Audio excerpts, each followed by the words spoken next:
Salut à tous, bienvenue dans le 1330. Est-ce que ce serait le premier 1330 de l'année? Non, pas du tout, on vous a déjà dit. Bonne année l'année dernière, la semaine dernière, parce que l'année dernière, ça compte pas, hein, c'est pas fou. Mais on vous le redit cette fois-ci. Et cette fois, je suis avec François Arbogast. Comment vas-tu, François? Bonne année à toi. Bah, bonne année à toi, Steve. Ça va super, merci. J'espère que toi aussi.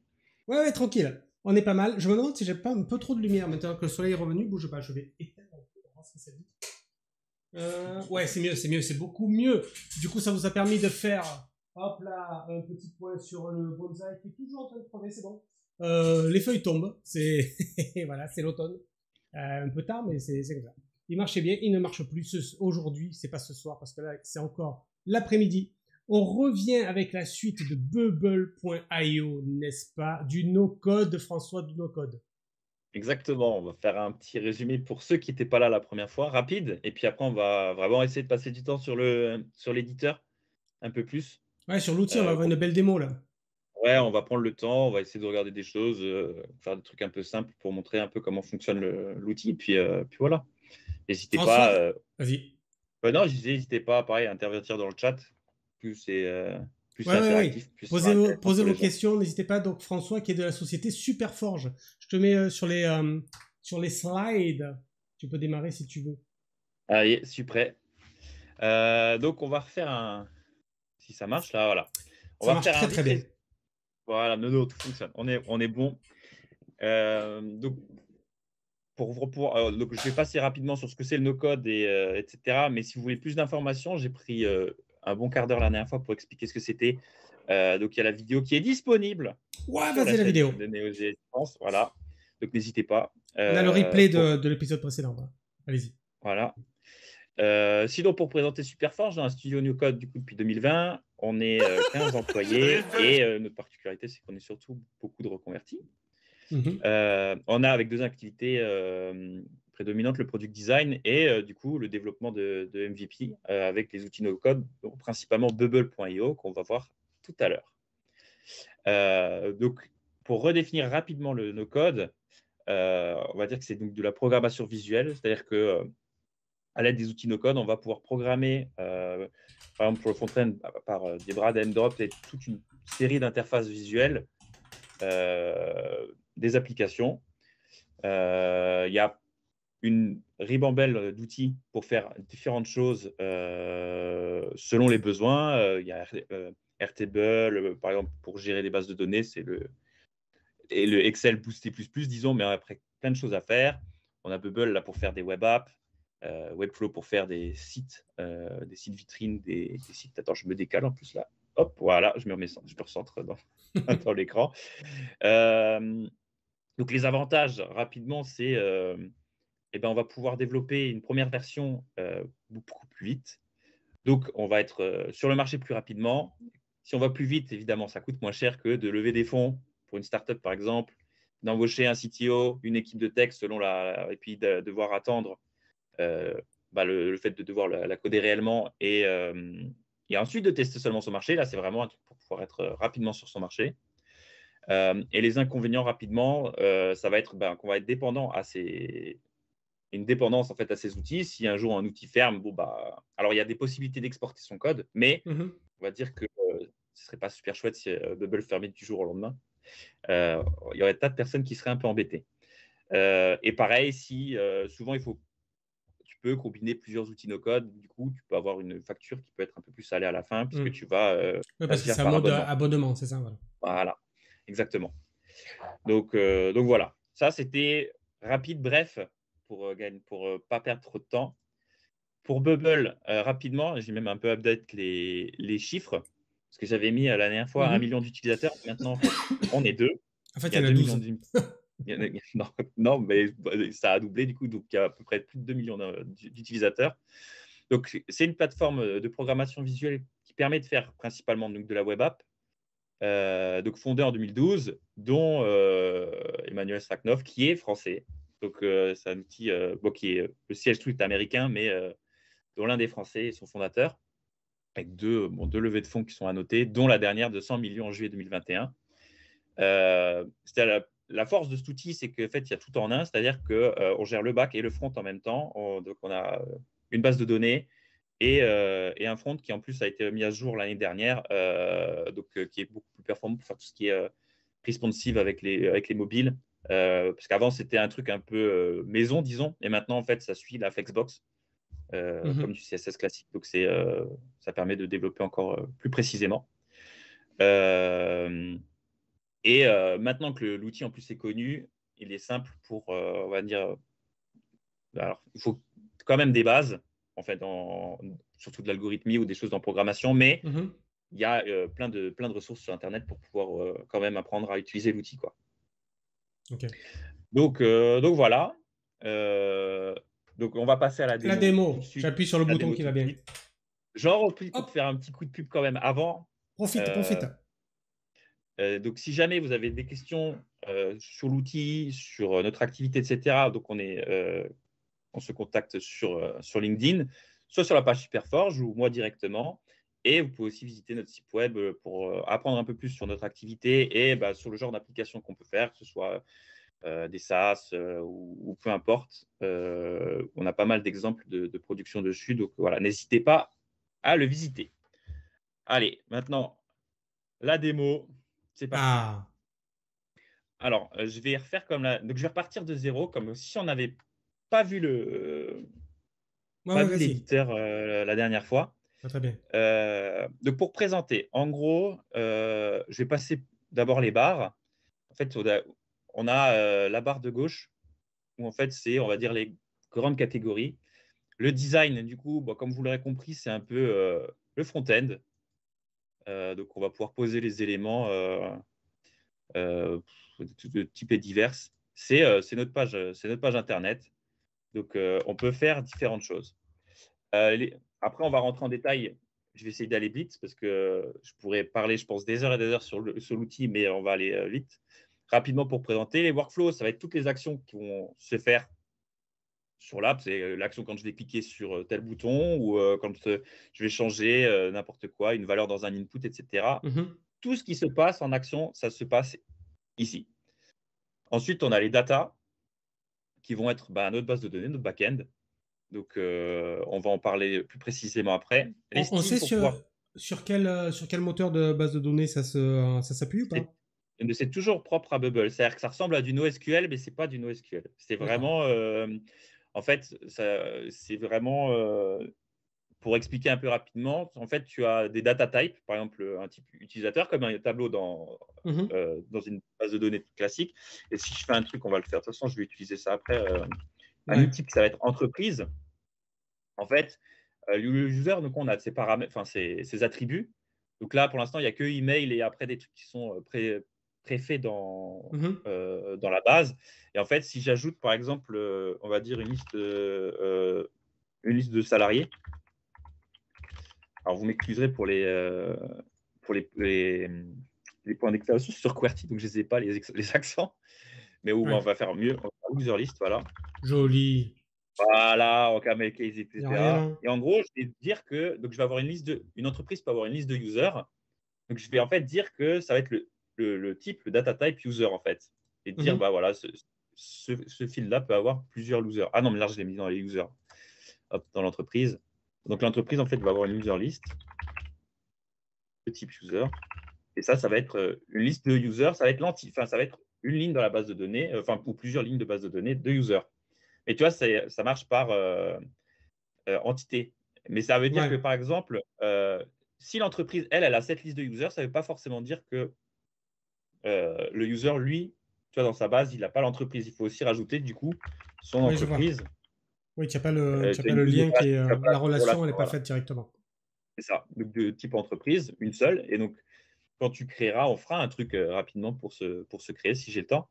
En fait, du coup, tu vas inscrire le user, il va rentrer les infos de son entreprise. Et après, il faut bien, quand tu crées l'entreprise, ajouter l'entreprise au user et ajouter le user dans la liste des users de l'entreprise. Mhm. Voilà. Et en fait, ça marche par donc, type, entre guillemets. Donc, ça ressemble beaucoup à du NoSQL, mais ça n'est pas tout à fait parce qu'il y a des choses qui. Enfin, c'est pas régi exactement pareil, quoi. Je n'ai pas Je d'exemple comprends. Ouais, mais de différenciation, mais voilà. Ok. N'hésitez pas sur le chat si vous avez des questions. On est là pour y répondre autant que faire se peut. Exactement. Donc la suite, c'est les styles. Donc c'est bon, comme ça, son nom l'indique, c'est pour prédéfinir des styles sur tous les différents types. C'est-à-dire, je peux créer des styles de boutons que je vais après retrouver quand je crée mon bouton ici. Vous avez les styles. Et en fait, c'est déjà fait. Il y a déjà le bon padding, il y a déjà tout ce que vous voulez. Donc, c'est pour gagner du temps après D'accord. C'est comme un dans contrôle l'intégration. graphique, quoi, c'est ça? C'est ça, ouais. C'est-à-dire, tu peux prédéfinir tes fontes, tu peux en importer, tu peux prédéfinir les couleurs, etc. aussi en avance. Tu peux en mettre, Ok. je crois, 25 prédéfinis. Donc, en fait, ça va te permettre, si tu veux faire un container avec. Alors, là, je vais enlever le style, mais tu vas retrouver telle couleur. Là, tu vas retrouver tes variables rapidement, en fait. Et ça va te permettre, pareil, du coup, d'intégrer super rapidement, quoi. Ok. Ensuite, les plugins. Alors, les plugins, c'est ce qui va permettre de. Soit, en fait, ce qui est bien, c'est que tu peux encore injecter du JavaScript dans ça, mais souvent, il y a des plugins qui sont déjà codés euh, pour plein de choses. Ouais. Ouais, tu as une Donc, tu n'as pas bibliothèque besoin déjà, ouais. C'est ça qui est bien, d'une ça. bibliothèque. Hmm. Et tu peux poster toi et mettre. Donc, il y en a qui sont gratuits, il y en a qui sont payants. Toi, tu peux développer un plugin aussi et le mettre sur le store, Mhm. donc, que ce soit gratuit ou payant. En fait, c'est un peu collaboratif, etc. Et en fait, là où tu peux voir, c'est combien d'applications utilisent réellement ce. Ouais. En fait, il y a un système de notation. Donc, tu peux aller sur la page. Alors, quand c'est Bubble, bien sûr, c'est que ça marche. Mais sinon, Hmm. par exemple, la Toolbox, c'est ce qui est utilisé pour utiliser JavaScript. Ouais. Et tu as les retours, tu sais combien de fois ça a été mis à jour. Et Ouais, ouais, c'est ça, tu donc, pars pas à l'aveuglette, quoi. voilà, c'est ça. Tu ne mets pas quelque chose qui ne marche pas à 400 000 apps. Je crois Hmm. que je ne fais pas une app sans ça de toute façon pour pouvoir intégrer du JS, quoi. Ok. Et après, par exemple, il y a des trucs de paiement. Il y a Stripe qui a été créé par Bubble, mais tu en as d'autres qui ont créé d'autres pour pouvoir faire des choses. Nous, on en avait créé un pas spécialement pour la petite histoire, parce que celui-là, en fait, ne permettait pas de manager les méthodes de paiement. Et Ouais. moi, j'avais un client qui voulait absolument que ses clients à lui puissent payer avec WeChat et j'ai oublié l'autre. C'est des moyens de paiement qui sont utilisés beaucoup en Chine, puisque sa clientèle est Mhm. chinoise. Donc, du coup, on a recodé un plugin Stripe, qu'on a gardé nous en privé, enfin qu'on a Ouais. livré au client, mais qui permet du coup de payer En avec ces yen. moyens-là. Donc il y a beaucoup de choses et plus on avance, plus il y a des choses. Donc ça peut être des éléments graphiques, des connexions à des API. Enfin là, il y a tous les types. Après, bon, ça a été par type de catégorie, ça c'est moins. Et puis donc gratuit ou payant, parce qu'il y en a du coup qui sont un petit peu plus payants. Donc des fois, c'est des trucs en chart qui sont vraiment bien faits ou qui sont Hmm. très poussés. Et donc ça, des fois, bon. Et en fait, donc tu peux voir la doc, tu peux voir comment ça marche. Souvent, les bonnes docs, tu as des démos. C'est Ouais. vraiment sympa. Et donc voilà, en fonction de, tu peux ou recoder ou tu vois. Donc ça, c'est ce que peut faire le plugin. Ça va être donc des graphes assez chouettes. Et en fait, ça peut te faire gagner du temps à pas devoir recoder par exemple un plugin spécial pour pouvoir sur Charge.js ou n'importe quoi. Ça peut te faire gagner du temps et de l'argent. Donc ça, Et c'était ça, pour c'est les bien, plugins. ça. Je crois que j'ai dit une connerie, j'ai dit en yen, alors que yen, je crois que c'est japonais, finalement, c'est pas du tout chinois, en fait, hein. Je sais même pas. Ouais, je Non, crois c'est que je. Voilà. Excusez-nous, non, c'est hein. possible. On n'est pas on point sur les monnaies. Ouais, c'est ça. Surtout les monnaies asiatiques, j'ai arrêté de les utiliser avant-hier, donc je suis un peu perdu. Voilà. Du coup, là, on est dans Settings. Alors là, ça va être vraiment ce qui va te permettre de gérer ton appli, les paramètres de ton appli. Mhm. Donc, les choses générales, donc le plan, puisqu'en fait, là, sur le plan gratuit, tu ne peux pas déployer en live. C'est Ouais, comme tous les outils font comme ça, sinon ils ne gagneraient pas d'argent. Donc, c'est sûr. toujours payer au moins un plan pour pouvoir. Et en fait, chaque plan, plus ils sont élevés, plus ça t'ouvre des features. Hmm. Et tu vas avoir Après, des notions d'élasticité, j'imagine, sur la, comment dire, alors, pas sur la base de la données, puissance du serveur. Ah oui, mais oui, d'accord, sur la d'accord. puissance, ouais. Sur la puissance, sur des features, par exemple tout ce qui est événements récurrents, des choses comme Ouais. ça, des trucs par rapport, parce que tu peux aussi ouvrir ton app, tu peux en créer, tu peux la faire devenir une API aussi. Enfin, tu peux Mhm. ouvrir des endpoints pour faire des choses en direct. C'est des Ouais. choses qui s'ouvrent au fur et à mesure de ce que tu prends. Tu vois, donc là, la liste, tu vois, si tu prends tout de suite le suivant, et ça commence à. C'est par exemple les nombres de collaborateurs aussi qui peuvent travailler sur le. Ouais, ah oui, oui, oui, oui, ça c'est intéressant ça. Donc, il y a Effectivement, le plein de nombre de mecs. choses. Après, général, ça va être plutôt tout ce qui est settings. Si tu veux définir un password, enfin une politique de password, si tu veux que Mhm. quand un user, pour se loguer ou pour s'enregistrer, il a des règles définies, genre euh, longueur minimum, si tu veux une lettre, un Ouais. caractère spécial. C'est ici que tu le rediriges. C'est ici aussi que tu vas pouvoir changer ton favicon, le header, des trucs que tu vas rajouter dans le header. Et donc, il y a deux services qui sont préinstallés, disons, Mhm. sur Bubble. C'est donc Google Maps. Donc, tu récupères ta clé et en fait, Ouais. tu la mets ici. Et en fait, du coup, tu vas pouvoir utiliser la géolocalisation et toutes les features qui sont liées avec Bubble avec la géolocalisation. Et Algolia, qui est un moteur de recherche. J'ai Donc, jamais en entendu fait, parler de ce truc-là. Putain. ce qui est pratique avec Algolia, c'est qu'en fait, Bubble est très. En fait, si tu veux faire tout ce qui est, surtout pour des dashboards internes, etc., pour de la recherche, si tu commences à avoir beaucoup de lignes, Ouais. tu fais quelque chose pour rechercher, ça peut devenir très lent parce que Bubble n'est pas très bien développé pour ça. Et en Mhm. fait, Algolia, du coup, en gros, tu vas réindexer sur Algolia ta base de données. Et en Ouais. fait, Bubble, à la place, va faire un call API, ça va être quasi instantané. Tu vas avoir Ah la oui, réponse d'accord. Mhm. Ok. sur 10 000, enfin, sur 10 000 trucs, tu vas avoir la réponse quasi instantanée. C'est assez fort, c'est assez puissant, Algolia. Mhm. Et, euh, et je crois que c'est gratuit au départ. Enfin, ça peut être gratuit très longtemps, quoi. D'accord. C'est ça qui est assez cool. Après, bon, voilà, les custom fonts, les couleurs, comme on a dit. Tu peux aussi maintenant importer aussi avec tes fichiers Figma. J'ai jamais essayé, mais Mhm. voilà. Après, bon, le setup de nom de domaine, le langage, parce que du coup, il y a un système dans Bubble pour faire du multilingue qui s'appelle les app texts. En fait, Mhm. c'est un texte qui marche avec un ID et en fait, tu vas lui rentrer après les traductions dans toutes les langues. C'est-à-dire que Ouais, ouais, d'accord. Tu crées les ressources, quoi. si je crée bonjour, là, il est là, bonjour. Donc en anglais, bah, tu vas dire que c'est hello. Et après, tu Ouais. peux. Ah, Donc, tu te tentes, tu sens pas l'africaine. non, je suis La langue de l'Afrique pas, du je suis Sud, pas tu sais on pas comment on point. dit Tu bonjour, vois, toi. j'ai Putain, envie, mais j'ai envie de tu froisser fais passer. personne. Donc voilà. Donc on a ça. Hmm. Ok, bon, après, ça t'oblige à traduire tout ce que tu vas mettre dans ton. Oui, mais j'imagine qu'au moment où tu vas déployer, tu vas indiquer quelles sont les langues que tu mets à disposition de l'utilisateur, c'est ça? C'est ça, en fait, tu vois, base de données, préconcevoir en fait Hmm. les langues, en fait, et puis tu vas, en fait, ce qui est important, c'est le fixe, là, le FRFR, qui va Mhm. être très important en fait, ça va, en gros, Bubble va le lire dans les paramètres, tu vas le mettre dans le paramètre de Ouais, l'URL, Bubble va le lire et ensuite va chercher tout de suite la bonne traduction, et c'est quasi instantané. ok. Donc, en gros, tu crées un truc langage que tu vas incorporer au user et en fait, tu le mets après à chaque fois dans l'URL où tu le lis dans la base de données et après, ça va être, on pourra faire un essai si tu veux, Hmm. même. Allez, ça me fout. Euh, Enfin, alors, ici au meta tag, bon, c'est pareil, c'est donc tout ce qui est les scripts méta, tout ce qui est dans le header et dans le ouais, body, si tu veux en rajouter, le thumbnails. Et alors, Meuble, son grand défaut, c'est du coup le référencement Google. Donc ça, c'est pour moi un des plus gros points faibles de l'outil, c'est que pour le faire voir c'est pas terrible pour le faire voir sur Google. Donc, généralement, quand tu lances un produit, soit tu utilises autre chose pour faire ta landing page et tu renvoies sur l'app, hmm. ou tu fais différemment. Mais ça, c'est son point faible.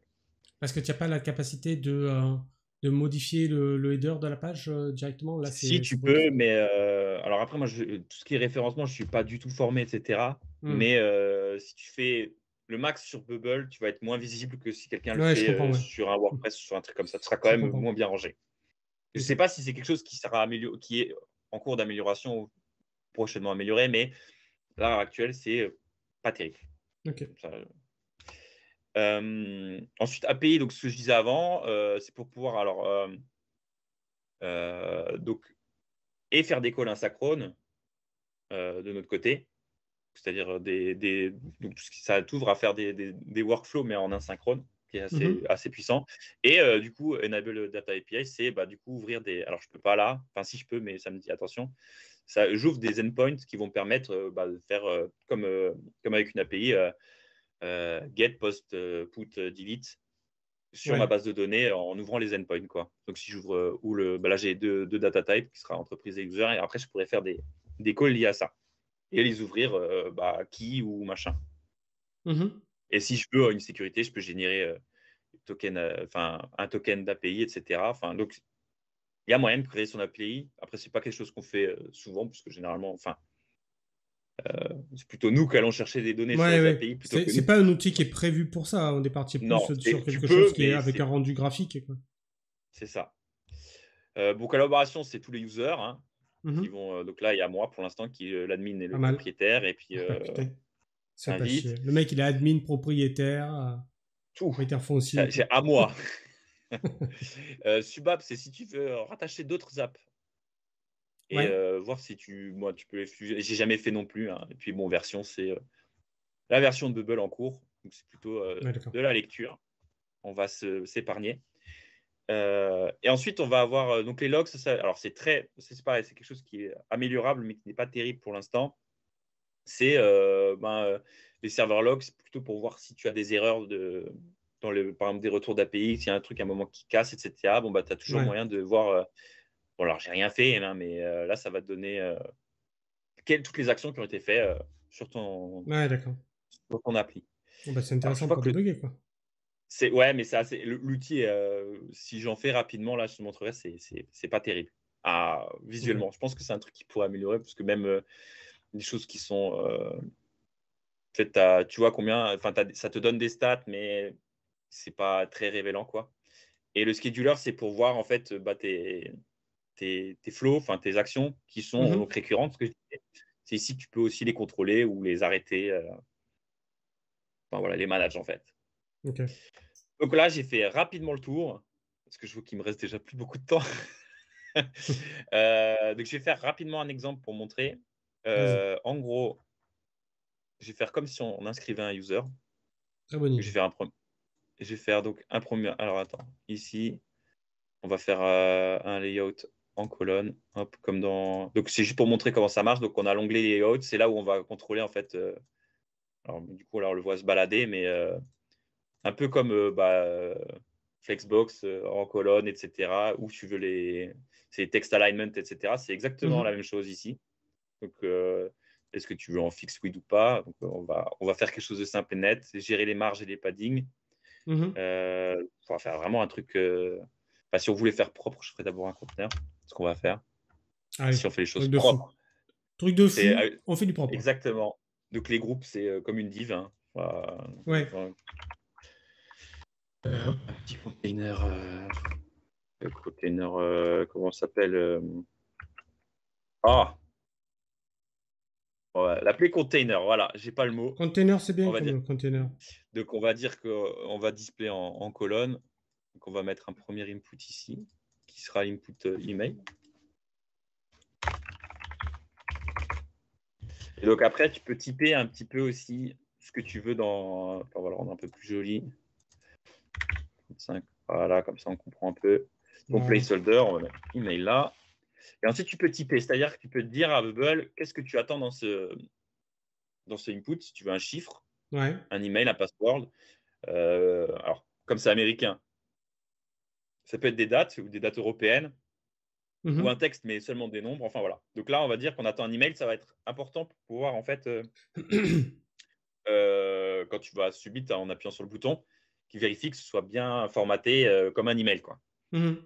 Et pas que tu puisses, donc ça, pour prévenir certaines erreurs un peu, comme si tu attendais un type dans un type. Mais ça, Bubble le fait aussi. Ça, je vais montrer aussi. C'est-à-dire que si il attend un certain type dans la base de données, tu vas pas pouvoir terminer ton flow. Il va te dire non, tu peux pas remplir ça comme ça parce que j'attends un texte et tu m'envoies un user ou Ouais. tu m'envoies un user, j'attends un texte. Enfin voilà, ça le fait déjà. Bubble te prévient quand tu fais une Mhm. action.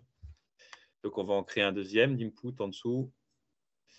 On va essayer quand même de mettre. Attends, celui-là on va le mettre à Et 50. tu as capacité de récupérer comment dire, des informations au système, soit de... Les mots de passe, non, tu peux pas. Non, C'est non, non, protégé pas par ça, pas Bubble. ça. Mais pas ça. Ah, Non, non, je plutôt voyais. sur le poste client qui exécute.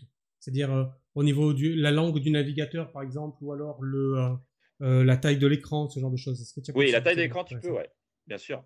D'accord. Après, la langue du navigateur aussi. Après, ça dépend de ce que tu veux mettre, mais tu peux, ouais. Enfin, les deux exemples, tu peux. Parce Ok, qu'en fait, bon, c'est tu déjà peux, ça. par exemple, là, donc là, j'ai des conditions. C'est-à-dire que je vais Mhm. vouloir afficher des choses ou pas les afficher en fonction d'une certaine condition. Ouais. Et du coup, par exemple, là, je vais pouvoir faire, tu vois, current page width, tu as la current geographic position ou même scroll position. Mhm. Donc, si j'ai une page qui est plus petite que merde, ouais, ça, 700 pixels, c'est en pixels ici, donc 700, et ben alors je peux, par Ouais. exemple, dire ça, je le cache, ça, je l'agrandis, D'accord. ça, j'enlève le padding, etc. D'accord. C'est comme ça que tu gères le responsive? Par exemple, ouais. Ok.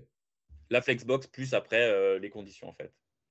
Ok. Si par exemple, tu vas avoir je sais pas, un truc qui va être hyper immense et que juste la Flexbox suffit pas, mais en fait, tu vas rajouter tes règles en fait, de visibilité via les conditions ici. Quoi.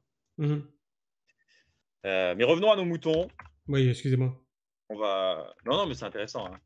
Mais je vais essayer de montrer rapidement. On va rajouter un bouton. Je vais le placer bien après. Hop. Revenons à nos boutons. Euh, Oh, le mec ne rit même plus à mes blagues quand tellement je suis concentré dans là. son truc là. Mais oui, il Attends, rit pas à mes blagues. C'est effrayant. je vais Riez aux le. blagues sur le chat, n'hésitez pas surtout. Hein. Vous J'ai serez bien plaisir, vu. moi. On va le mettre là. Donc, on va faire un bouton. Donc, on va dire que c'est pour submit. Donc, en fait, là, on va pouvoir passer sur les workflows de ce bouton-là. On va attends, un peu plus joli quand même. Il n'y a rien qui est beau hein. En direct, il n'y a rien qui va. Hop. Allez, comme ça on le voit. On va appeler ça submit. Et du coup, on va pouvoir dire, on start, enfin, on veut ajouter, donc si tu cliques sur l'élément, Ouais, dire voilà, quelles actions je fais. Donc en fait, là, c'est l'action de base, c'est quand je clique, enfin, quand le bouton submit est cliqué. d'accord. Sur ça, tu peux y ajouter des conditions. Par exemple, alors ça, là, ça va le faire automatiquement, mais tu veux dire que l'input email, enfin, la valeur de l'input email n'est pas vide et que celle du mot de passe non plus n'est pas vide. Parce que tu veux pas qu'il puisse s'inscrire, enfin, ça le bloque, mais voilà, c'est pour donner un exemple. Tu veux pas que les deux soient vides quand ils s'inscrivent, parce que tu as besoin des Ouais, deux pour d'accord, qu'ils ouais. puissent s'inscrire. Mhm. Donc tu peux rajouter. Donc là, c'est un mauvais exemple, mais c'est juste pour. Euh, Par exemple, tu peux mettre des conditions pour, par exemple, je sais pas, accéder à telle page, il faut que le user soit logué, etc. Ouais, d'accord. If current user is logout, et ben, du coup, bah, tu peux pas le faire. Ou tu peux faire cette action que s'il est login, etc. Donc, en fait, ça te Mhm. permet en fait, de trier en fait, tes boutons, enfin, que ton bouton puisse faire plusieurs actions, mais que ce soit bien cloisonné. Ouais, d'accord. C'est-à-dire, alors là, du coup, on va faire un sign de use. Donc là, tu as une ribambelle d'actions qui sont préfaites dans Bubble, ce qui est sign in, login. Tu peux te sign in, sign up, login avec des social networks en direct, avec Ouais, LinkedIn, enfin, comme se connecter avec Google, se connecter ouais, avec d'accord, ouais. LinkedIn, ça, tu peux le faire aussi. Logout, envoyer un email de confirmation, etc. Magic Link, enfin, il y a plein de choses. Créer un user pour quelqu'un d'autre, enfin voilà. Mhm. Donc là, bah, on va utiliser donc, du coup Sign the User Up. Donc ça, c'est du coup, après, ton bouton, quand il clique, bah, c'est une chaîne d'étapes. Donc là, le step 1, du coup, ça va être Sign the User Up. Et du coup, là, bah, il dit, bah, OK, pour sign up, j'ai besoin d'un email, d'un password, où je les trouve. Donc je vais mettre dans l'input email value et dans l'autre input password value. Et là où je disais que Bubble faisait attention au typage, c'est que si maintenant je changeais, je mettais. Alors, mot de passe, peut-être ça marche, mais pas. Ah non, là, ça le fait toujours pas. Alors, attends. Peut-être que ça a changé entre-temps, mais je vais juste Mhm. vérifier. Mais là, j'ai bien mis type mot de passe et là, j'ai bien mis type. Ah, bah voilà. Il est là Voilà. le problème. Il est là le problème. Mais oui. C'est pour ça que ça marchait. Donc là, si je mets type. Si là, je mets par exemple deux fois email, il ne me fait pas l'erreur. C'est quand même marrant. Bon, bref, c'est pas important, mais je vais faire l'exemple juste après. Ok. Donc, on va le sign up, donc il va être créé en base de données, on va le trouver après. Et ensuite, je vais le user. Et donc, je vais le changer. Je vais faire un changement. Donc, ça, c'est le deuxième volet qui est tout ce qui est data. Donc, tu peux créer Ouais. une nouvelle, une nouvelle chose, enfin, thing, ça s'appelle. C'est-à-dire un nouveau user, une nouvelle entreprise, n'importe. D'ailleurs, on va le faire tout de suite. C'est-à-dire que je vais ajouter un autre input ici qu'on va appeler input non entreprise. Ça va aller vite. Entreprise. Ça, on va pouvoir donc ça a un type texte. Voilà. J'ai juste rajouté une petite marge là pour que ce soit un peu plus joli. 15, hop, voilà. Donc, du coup, on va créer une nouvelle entreprise. Donc, on va Oui. faire un create a new thing. Tu vas définir le type. Donc là, bon, il n'y a qu'entreprise de dispo. Et ensuite, tu vas du coup dire qu'est-ce que tu veux ajouter. Donc là, on n'a que user list. J'ai pas mis. Donc, on va rajouter un nom ici. Donc, company name. Hop, petit texte. En fait, du coup, et on va dire que le company name, du coup, ça va être le input nom d'entreprise value. Et que dans la user list, on va ajouter. Alors, du coup, comme on l'a sign up, ça devient le current user, le user qui Oui. vient de s'inscrire. Et ensuite, on va faire un make change. Donc, tu vas create, tu vas donc aussi faire des changements sur ta ligne de base de données. Donc là, il y a un truc qui s'appelle directement make change to current user, mais sinon, tu pourrais faire make change to thing aussi. Et ce serait. Là, j'ai le current user, mais tu pourrais mettre n'importe quoi. Ouais. Et là, on va mettre entreprise et on va dire qu'on va lui affecter l'entreprise qu'on vient juste de créer, donc le résultat de la deuxième étape de notre flow. Ok. C'est pas clair, pareil, n'hésite pas. Hein. Donc Ok. là, si on remplit tout et qu'on appuie sur Submit, du coup, ça va inscrire mon user, lui créer son entreprise avec son nom. Et en base de données, on devrait retrouver une ligne dans les trucs avec ce qu'il faut.